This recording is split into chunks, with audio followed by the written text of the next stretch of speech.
High people, welcome to day 20 of Samyukta's blog. मी आले मुंबईला आणि मी बनवते मटन. खूप टाईमनंतर मी मटनला वॉश केलं, त्याला मॅरिनेट केलं विथ हळद मीठ आणि मग मी कुकरमध्ये घेतलं ऑइल, त्याच्यामध्ये ॲड केलं मटन, पाणी आणि 4 शिट्ट्या काढून शिजवून घेतलं.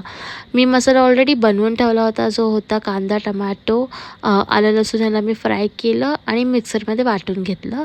मग मी त्याच कुकरमध्ये घेतलं तेल, त्याच्यामध्ये ॲड केलं मसाला, त्याला परत फ्राय केलं, सुके मसाले टाकले जे होते हळद, तिखट, मीठ, मटन मसाला आणि त्याला परत फ्राय केलं, मटन ॲड केलं आणि जो येलो कलरचा स्टॉक बनवला होता मी तोच वॉटर म्हणून यूज केला. I love that soup by the वे.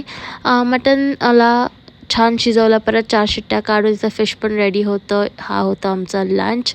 मग आम्ही इव्हिनिंगमध्ये गेलो MODला, did some shopping, went to this place in Powai, had this chicken biryani and that my favourite ice cream and tada, that's it for the day.